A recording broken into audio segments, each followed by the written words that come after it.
laugh and like talk to me. And I was so one of my coworkers was like,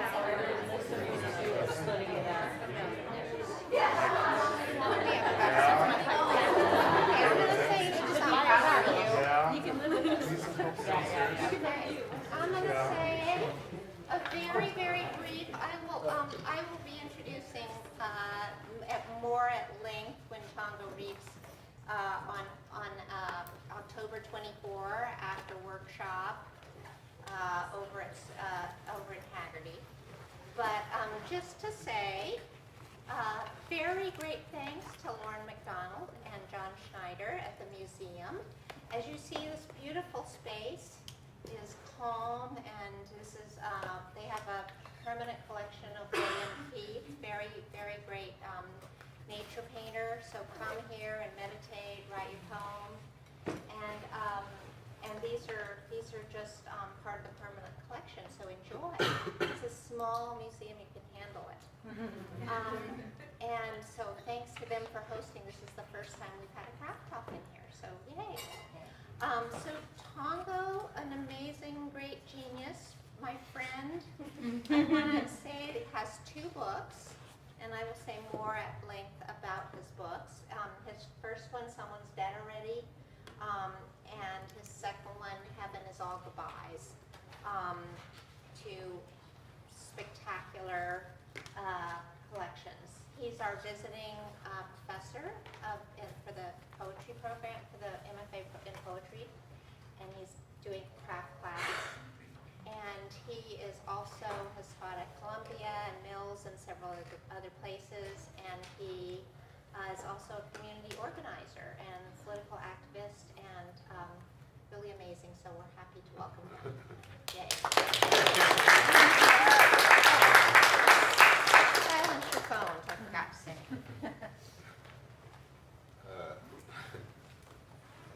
Did anybody read the description of the talk? Yeah. All right, so there's like a misunderstanding. When I wrote that, I thought, seriously, I thought that description, when I sent that description, I thought that was my course description. You know how everybody has groovy different names for things these days, you know, so that's just what they're calling the course description these days. So that's not happening, whatever. or that happens once a week on Thursday. If you want to get a dose of that, what room we in? 350 on thereabouts. So. Come there and then you will get that. I have prepared some remarks though. I'm not used to the page. I'm try to do my best to animate it. So,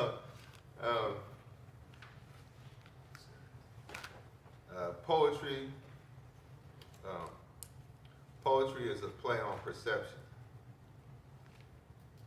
It is the opportunity to see what your mind can do, specifically what your mind's capacity for and use of language can do when you don't have to follow the bounds of physical and or social survival. It is an extremely internal craft. I found that one of the best ways to continue to develop is simply to pay attention to your internal reality. What happens internally when you write? What is your internal emotional landscape? Where do you find energy? What do you do with it or do without it? Poetry occupies the strangest place in reality. A convergence of paradoxes where reality can simultaneously only be perceived and only be produced. Where one line is both a universe unto itself and at the same time completely devoid of any individual register or self-contained existence.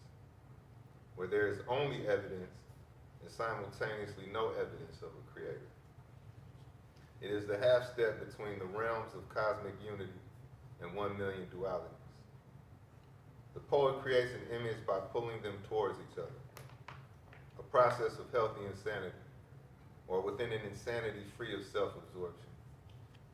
The poet creates an image by relaxing into the emotive math of language. In poetry, there is no ideal state. There is no ideal style, no ideal reader, no ideal audience. There is only a torrential continuum of language through which we chase liberation. What haunts my mind most days is the concern for the organizing work that has to be done in the struggle against oppression. I think this is a time to strengthen our theoretical framework and processes of evaluating struggle. Artistically, I'm just sticking to the basics and a long journey orientation to developing my craft. The most important thing is to constantly evaluate where you are in your development, both as a poet and as a protagonist in the historical process. Constantly evaluate your skills, beliefs, and principles and see if they are consistent with that of real societal transformation. And, evaluate what transformation is itself. So you have to be honest with yourself about the oppressor's ideologies that you have internalized, like patriarchy, white supremacy, and imperialism. Stephen Biko said the most powerful weapon in the hand of the oppressor is the mind of the oppressed. We think like our oppressors. We take pride in what they take pride in. We're scared of what they are scared of. And this brainwashing enforces their domination over us. This is an internal reality that you must free yourself from. And that freedom starts with and is maintained by honest self-evaluation. Self-evaluation put into practice. In a sense, poetry is self-evaluation in motion. Evaluate your strengths and weaknesses in terms of who you need to be for your people. Poetry has a parallel physics. You discover rules and end up with more questions, all revolving around the quest to assemble words in a combination that vibrates our consciousness. A physics that is parallel in that it is an exploration of not just the material of the universe, but also the corresponding reimagining of that material. And also parallel in that due to the singularity of an individual's imagination, and contrary to the prevailing discipline of physics, relativity can go out the window. All of which to say the poet, craft-wise, truly has no enemy. Again, enjoying the paradox of using a sense of non-duality to define many things. In turn, discovering poetry is a great power for a person living in and resisting an oppressive society that promotes violent duality and misidentification of phenomena. We understand that cultural domination of people that keeps us perpetually destabilized and easily victimized by ruling class structures of power is in great part anchored by a slavocratic cultural system, education especially included, that teaches us, at the end of the day, teaches us to not challenge power. Both schools and the lessons learned outside of schools promote the idea that the social conditions of an oppressive society are to be accepted as the way things are, were, and always will be. Through poetry and political practice, we can interrupt that oppressed consciousness and bring people to a process of movement praxis in order to critically participate in the determination of reality. I write poetry for the sake of exploring compounded insights and discovering new patterns of logic, to expand the possibilities of my perception and those who read it, to embrace and play with my internal chatter, muting, exaggerating, treasuring, making fun of, stressing, and relaxing all of its various voices. And hopefully write poems that bring people to the possibility of invincibility in every moment, no matter how violent, traumatic, chaotic, and unfair. I write poetry to walk towards my subconscious and return with music. Through art, education, and organizing, I live committed to the liberation of all peoples. That means for myself in process, and for others as objective. We cannot live in compartments of existence, becoming enemies of ourselves and hurting parts of ourselves to survive. While I wrote my first poem for no other reason than it popped into my head, Poetry has become part of my attempt to have one whole human experience. I spent many years as a teacher and youth worker, usually in places of extreme repression and systemically imposed wretchedness. What education provided was a life of praxis that parallels the craft of poetry. I taught in order to put revolutionary principles, or as many as I had an understanding of, into practice. Namely, I sought to practice the principle that one of the conditions of social transformation is a people fully aware of history, fully aware of the engines of history, and fully aware of how to self-determine current reality.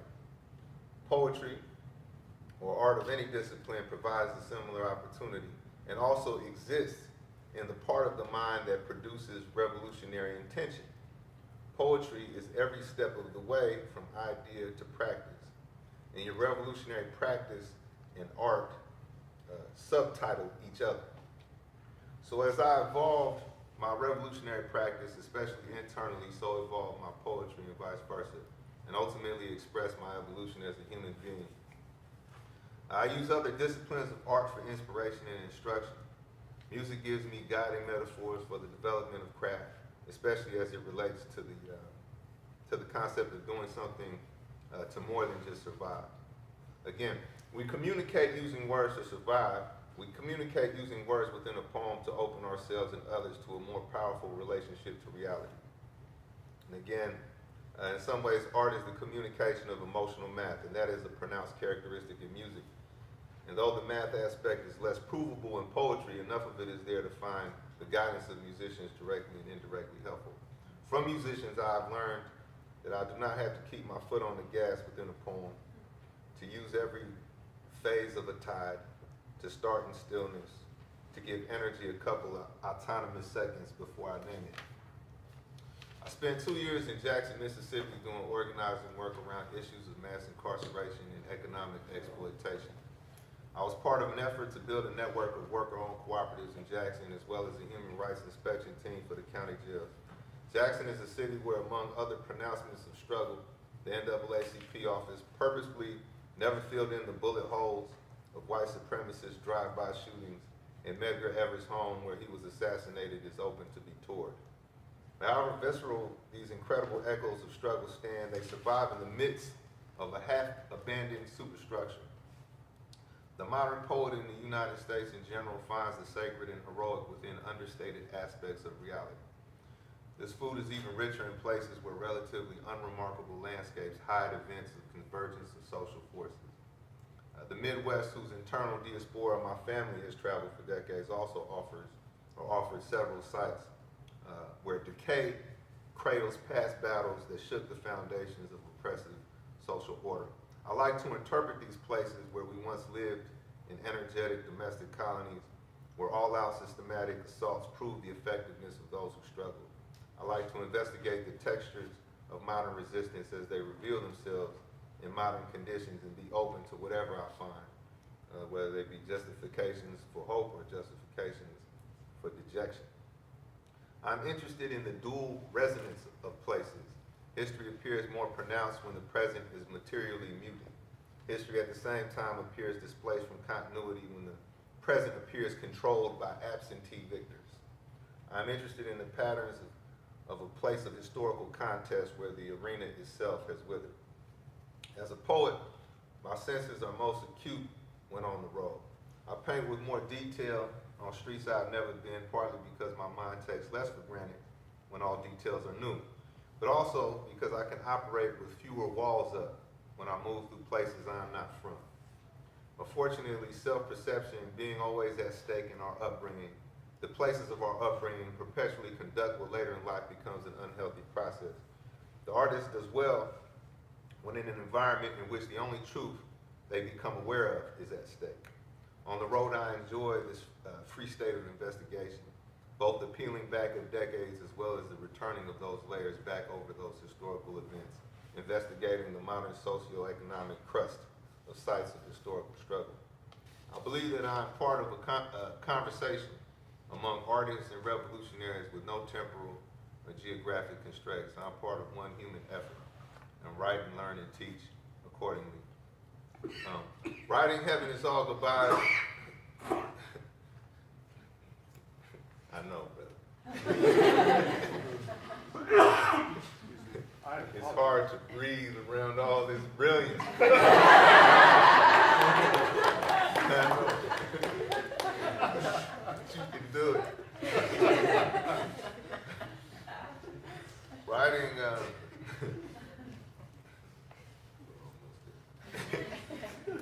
writing Heaven is All Goodbyes was an evolution, whether a tangential evolution or otherwise remains to be seen, of a phase of writing that began with the poems from Someone's Dead Already, which began at a kitchen table in Jackson, Mississippi. A phase marked by the objective of taking the intoxication out of craft processes, a wager that worked insofar as I gained a better lucidity of craft and created some pretty good poetry. Heaven is All Goodbyes then came about in the prime of this new lucidity, and I directed it at new objectives. One of my objectives during the writing of Someone's Dead Already was to shed the dominant first-person camera angle and excavate new narrators with varied relationships to reality. As these narrators became clearer and clearer to me, I could then, in the new manuscript, have them interact with each other in more self-conscious ways of cooperation and competition, and also have poems interact with poems throughout the book. So there are threads of lives and investigations that are more pronounced weaving through the book. It adds a dimension or possibility of adding more love to the love-hate relationship I have with clarity of narrative, or really emphasizing or de-emphasizing narrative in a given piece or collection of pieces. A dimension or possibility of putting to work the conspiratorial part of my mind, whereas before I kept the tasks of art away from the voice in my head that decides how I'm going to move my body through reality, as opposed to the voices who just observe. This negotiation is subtle and was miles from decision, but one that accompanied the writing of the manuscript. Once a poem is down, I only edit for two things. One, which lines are not strong enough to stand with the bar that other lines have set, and what lines just wouldn't make sense to most people. Sometimes we have inside jokes that only exist between ourselves and ourselves. It's a delicate fine line, but in general, I look for lines that use a subject or object that even with a dictionary or encyclopedia in their hand would still require me to personally explain to the reader what is going on, as the definition of that subject or object only makes sense in the way I specifically and exactly see it. An example of an inside joke,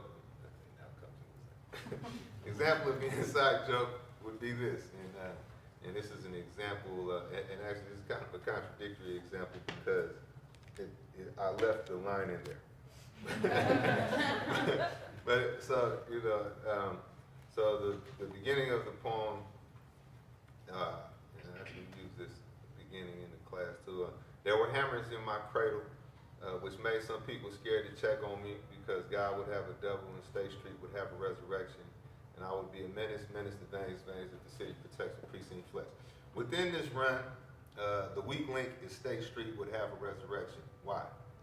Because State Street in 43rd in Chicago is where my father is from. Now I've given nothing else in the run that would indicate that fact. It doesn't get developed later. It sort of makes sense in that I'm talking about my origin, but it is a stretch. Even people who know me don't know that, especially me being born and raised in San Francisco. That line has the possibility of confusing the whole run that otherwise is making a pretty stable point. The reason why I let it stay was because God would have a devil is a pretty grandiose line. And I wanted the next line to be a little chaotic, a little unsure of itself, and a little more specific to me, to tone it down, to dilute a greater insanity with a lesser insanity, as it were. But the line barely made the cut. And if the line doesn't serve some type of purpose, it must go. The moral, though, is that the reader is your friend. The reader is you, so you should handle them with the same care you should be handling yourself. Another moral is poetry moves fast. The more curious you are about the ins and outs of constructing language, the faster your mind moves. The artistic instinct, in some ways, wants to be quick. And there is a voice in your head that takes care of most problems instantaneously if you give it the task of strengthening lines or runs or holes. most of what I've related today happens fast in my mind. You have to allow yourself to be quick.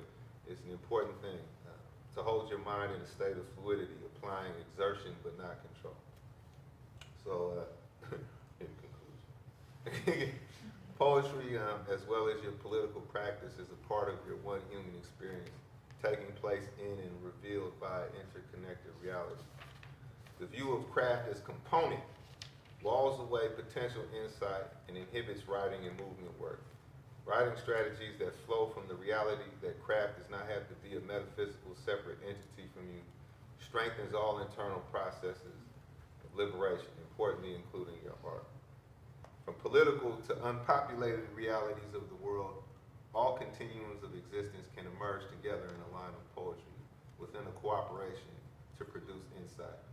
You can let the infinite, natural occurring unities of reality do the work for you on the page. That is all I have to say.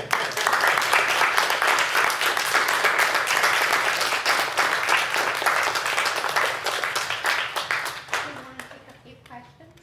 Sure. Okay. Does anybody have questions? Who's got the second question?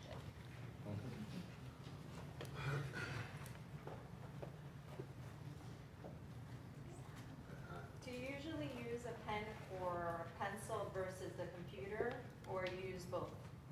I use the pencil for the heavy lifting because it's just my mind doesn't work the poetry way like this. But going like this is good. is good. Is a good kind of almost final piece of production. You know, like organizing the poem. You know, you can organize a poem.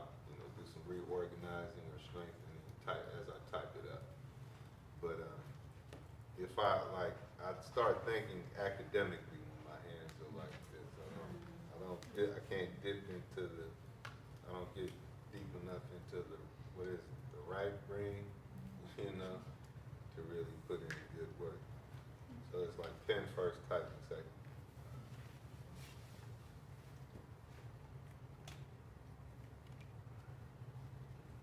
You talked about with that your objective for your first book was to shed that point of view of the I. Can you explain that a little bit more? Yeah, you know, I mean, just kind of like being my own little weird protagonist, you know, you know, I mean, there's a lot to digest, you know, just coming of age in a oppressed reality. So it's not like, you know, there's food there. I mean, I wasn't corny for it, but there's a limitation when you're just like, let me tell my story today. Now I'm going to tell my story from last week. This is my story from a couple hours, you know. You miss or for me, what I inadvertently missed actually were more nuanced ways of dealing with my immediate reality. Because I'm, you know, at the same time I'm reproducing reality, I'm also reproducing myself. And in a way, you know, it's almost like there was only so much to go around.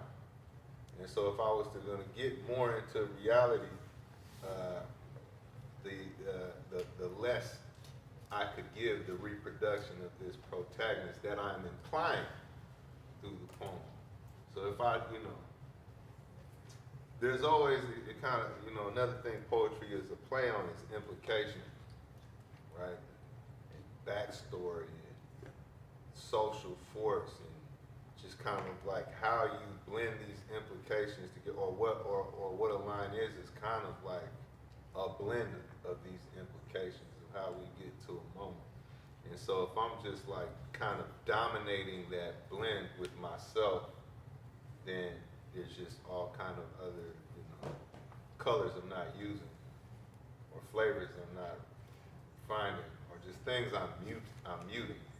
Because often, like how we think, you know, like as we go along just being ourselves, we dumb a lot of stuff down. We got working definitions, and make sweeping judgments and all this type of thing, which is not necessarily psychologically unhealthy. It's just, that's just how we move as human beings. And so, but then of course, poetry being an opportunity to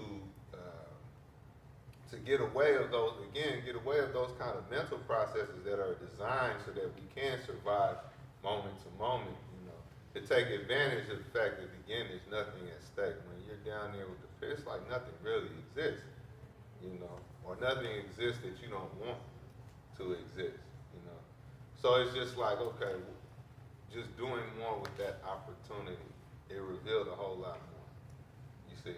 So even though it's not like, I still will eye a poem to death, it'll be eye this, eye that, but it won't be me,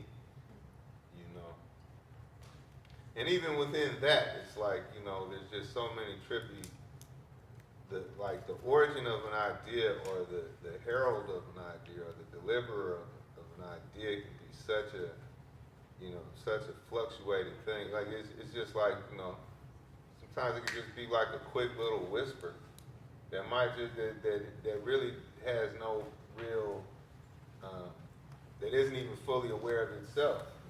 Other times you might really have just like a fully formed person in mind or something like that. But even within that, it's just like, so all that to say, like almost like I saw a graphic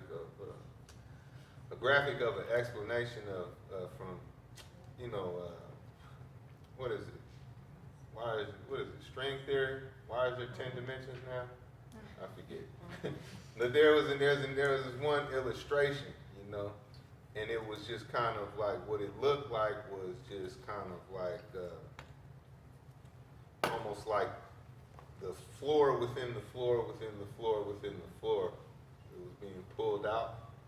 And it's kind of like similar, it's just like a billion opportunities, because you can take anything, any surface, and animate it, But it's interesting though, like I didn't know that what was going to happen. I just was trying not to be boring,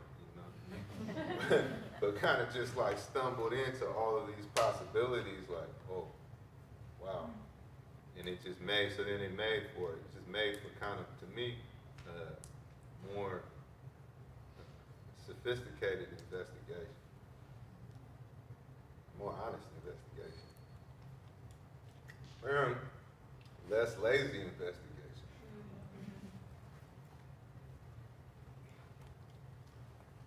Do you want to talk a little bit about just how your community activism and just the processes, whether they feed each other? You took a very poetic mind and experience. How you take that into very practical work with, fighting depression. Without losing my mind. Not sure. Sometimes I wonder if I'm wrong. Is something wrong? Yes, there definitely is.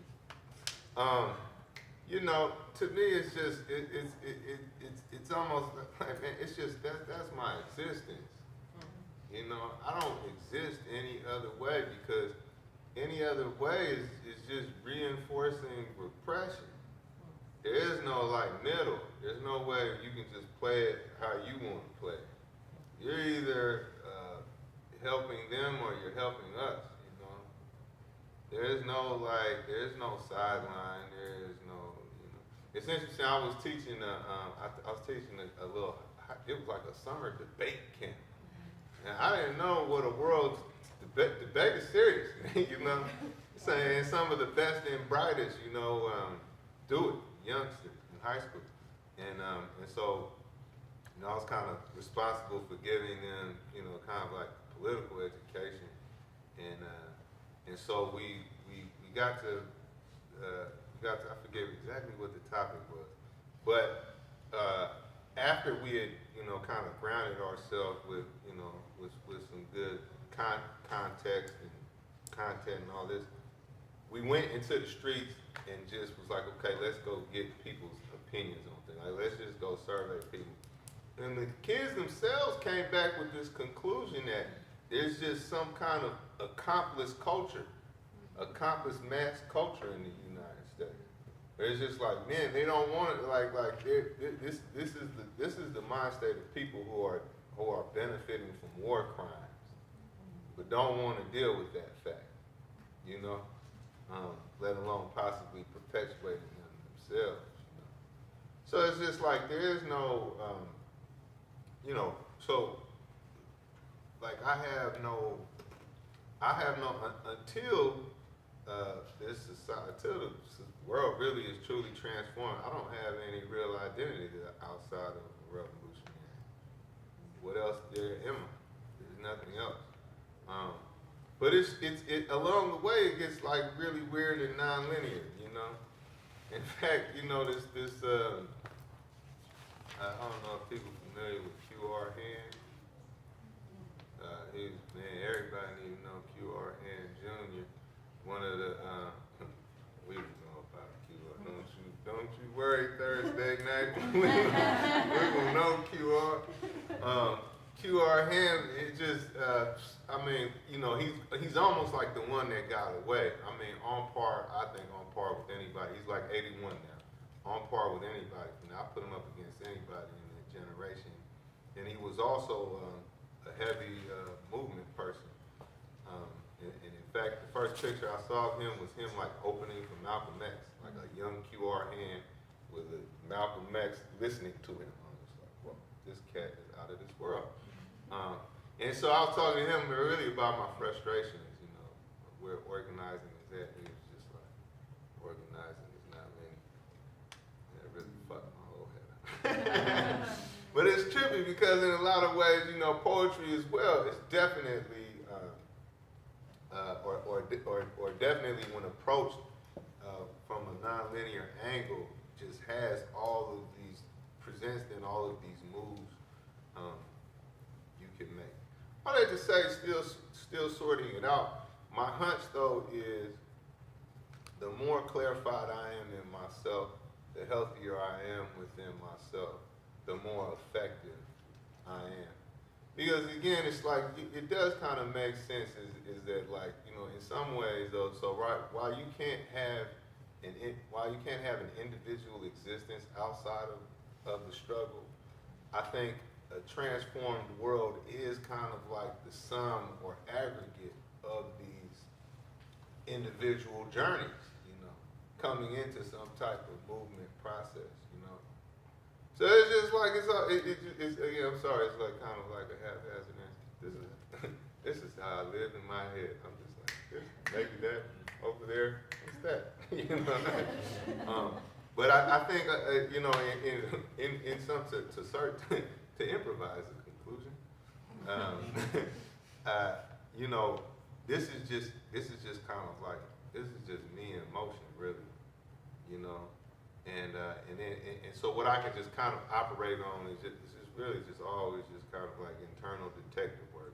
I just don't think it's a coincidence that my poetry improves as my movement practice improves, as my just own self-cultivation gets healthier, as I do better by other people, like it all expands at the same time. I will go back to Coltrane quote that everybody, or the Coltrane anecdote that everybody should know. Thursday knows all too well. How do you, when another horn player asked Coltrane, how do I become a better horn player? He said, become a better person. That shit is super real. Super real. Almost visceral. It's sort of hard not to engage in, like, a lot of your practice, you know, and what you're talking about is non-binary thinking and non-linear thinking, but it's sort of hard to be non-binary with those people. Yeah, I mean, you know, and with us, because it's like, at point A, we're useless. At point B, we're effective revolution. You know what I mean? Like, Exactly. at point A, I am undependable. At point B, like, it is. But I think my instinct, you know, my instinct just tells me that there are other dimensions to add to these linear processes, you know. Or that if you obsess too much, or if I evaluate you or evaluate us just based on the potentials of what is supposed to be in capabilities, that ultimately, you know, you just squeeze it and it pops, you know. So it's kind of like, what is the healthiest approach? Or what really is what process are you truly in the middle of? You know, what process then? Therefore, then what do other people need? You know, because it's just like, you know, it really is a trippy thing. There's a novelist named Aikwe Arma who wrote some amazing novels. He's from Ghana, and all of his novels take place in some point in European colonization. And the protagonists of the novels are usually like kind of young people who have like old souls and kind of go up against, you know, whatever the manifestation of colonial power is. And he has this book called The Healers, and it's about a cat. So like the healers existed as a society, sort of a secret society, but not so secret because you know you gotta find them and get healed. But you know, and they're available. But it is almost like they are, you know, they have a whole mode to themselves. And this kid, he's a natural, you know, basically, long story short, there's a lot of conversation about like basically what's the way about, you know, really defining reality in order to help people. And one of the things said in the book is that the European way is manipulation and the African way is inspiration as far as influencing people.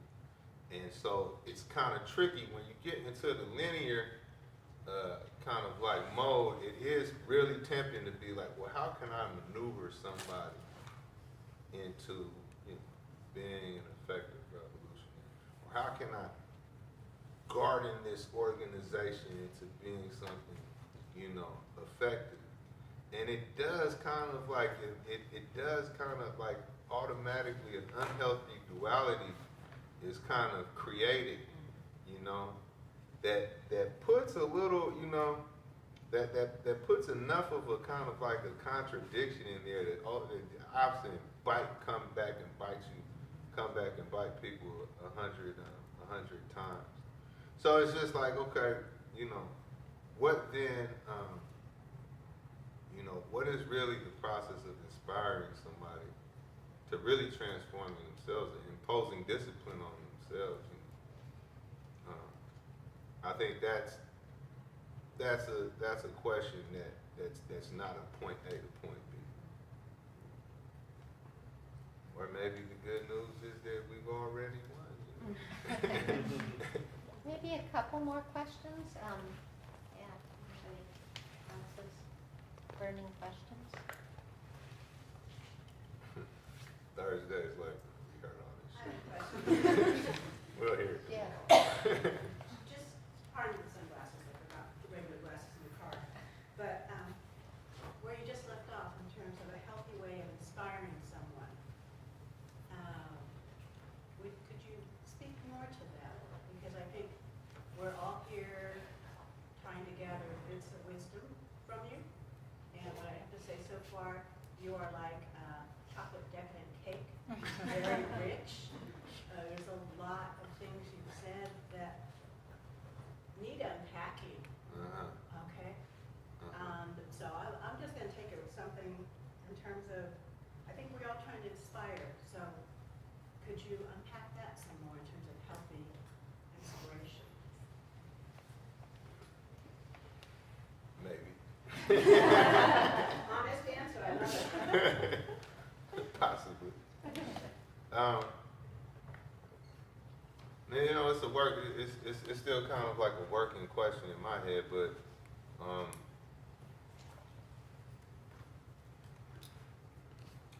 I think it comes, you know, it comes with a gentleness and a relaxation.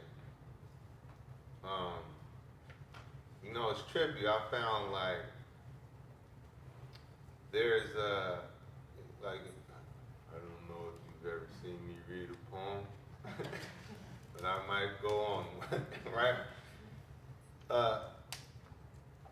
The kind of like the fever always begins with a calm or just an opening, and then I can just kind of facilitate what comes in and allow things to leave that want to leave. You know, I think like it's almost like, man, there's a, you know, it's a vulnerability. It's kind of like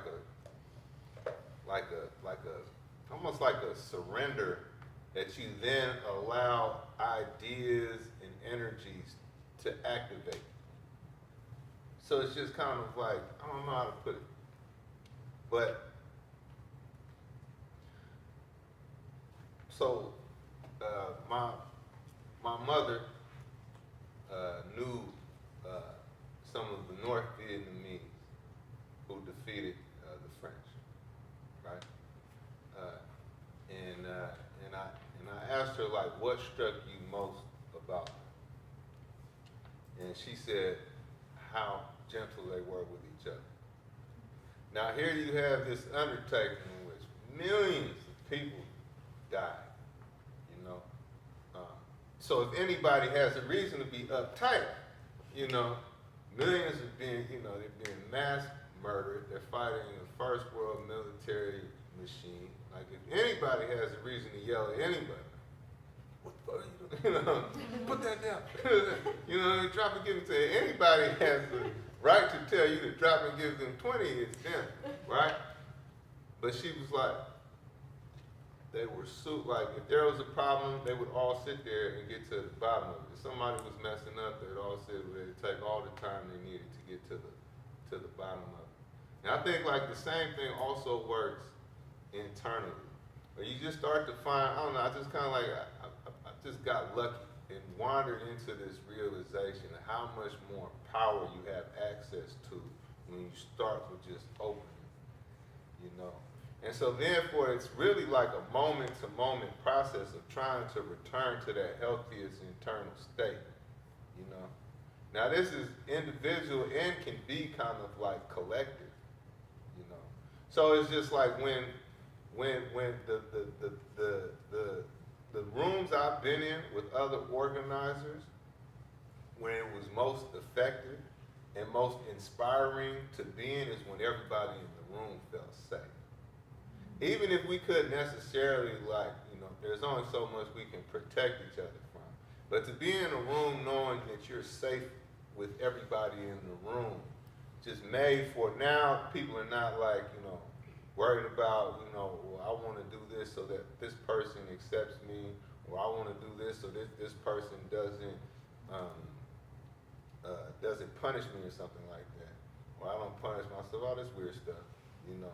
When the room feels safe with each other, then it's like, oh, well, how can I express this unity I'm feeling? How can I express it, like, you know, and people work way harder and way saner, you know. So you know, I think that's one path. That's one path to it. But you know, it's very much like, man, you know, how you affect yourself. You know, like I told Thursday this before. You know, when you're, you know, even writing too, it's not necessarily, I'm not sitting there thinking like, I'm trying to affect people.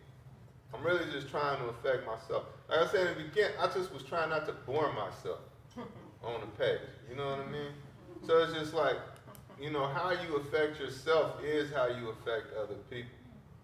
So if you're in this, so you know, like it came up on as far as reading poems and stuff. It's not like I'm trying to put the room in a trance. I'm trying to put myself in a trance. And after that, what happens happens. I think there's a lot that goes on with that. But inspiration, I think at the end of the day, it's just like it's not imposing. It's inviting. And it's like, oh, you can do this too. You know? So then, and you even instinctually, like, you see somebody And you're like, I don't know how, but I could do that. You know? And I think a good, like anybody that's good at anything, I think that's like one of the first things a good teacher gets across, like, you can do this. You know what I'm saying? Like, yes, there's standards to this, there's, you know, you can be, there is a point A, point B, and how good you are. You know what I mean? Like, you can be better, but you can't, you know? And I guess maybe I got lucky too. That's one of the things about poetry that's beautiful, because it's like, because again, poetry, there's no martial art. It's all just your mind, you know? It's like there are certain things my hands will never be able to do as well. It's just like my hands just don't do that, you know? Like I could get well or do it enough to entertain myself or something like that or be decent, but I will only be able to play a harp, but so well, you know, just based on my natural limitations, frankly, you know what I mean? Or dance, I'll never get, like it'll take me I might be able to figure out how to do a backflip, but I'll probably never do a triple backflip. You know? It's just not how my body, but with a mop, you can do anything. It's just a matter of just unlocking it and getting out of your own way, you know, and feeding it and putting it in a critical process, you know. I think inspiration is like conversational, you know. It's just like, you know, what do you think? You know what I mean? Like, it's almost like it's a permission. That's the thing that tripped me out about Audre Lorde. Like, I didn't necessarily, like, when I think Audre Lorde is the coldest, me personally, that's my opinion, right? And when I look at the page, it's not like, oh, I want to use this trick or that trick. It's more just like, when I read her, it was like, oh, here is permission. Like, yeah, do whatever you want on the page, you know? I think that's how inspiration works, like, permission to be yourself, you know? Or to take what's natural and strengthen it, or even like codify it in a healthy way. Let's see, how are we? One more time for one more question. If anybody has a last one? Last one? Karen, do you have one? No? No? No more last one? October, oh, do you, Anna? Oh, okay. You sure? Quick one. Well, I was just going to ask about, you mentioned sort of that it's necessary to think about your development as a poet and your development as a person, protagonist. And it seems to me that would need to be like a continuous process. So I was just wondering if you could talk more about that, because it seems like a kind of ongoing, intense engagement. Just writing a lot, you know? That's it, you know, and you really become your own teacher, you know. So it's just like, man, that's just a lot of writing. That's it. And so it's the same thing with the movement practice. Like you got to be on it. You got to be doing it daily, you know. You are what you do daily. Well, thank you for that amazing.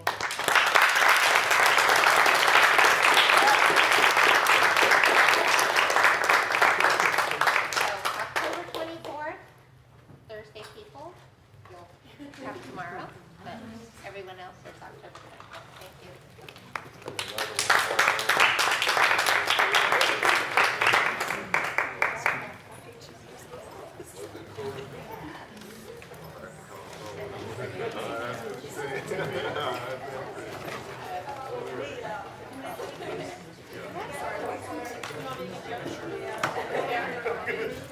I'm sorry.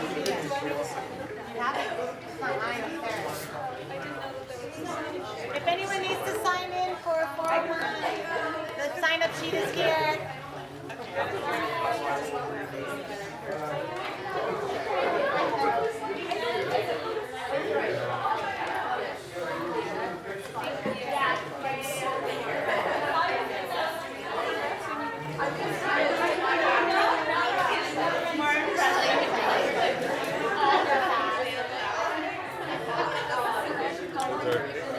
How'd the reading go last night?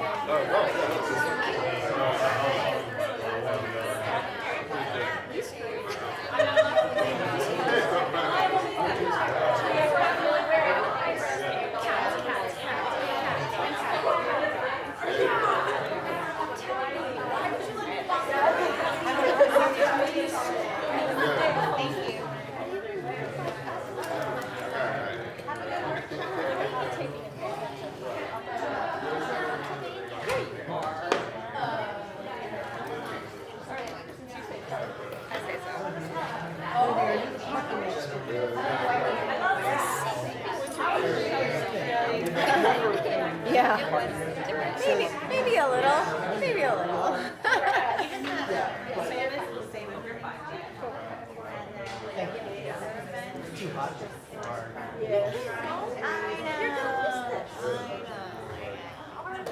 I'm gonna miss this. No, I got plenty of space in my head. Yeah,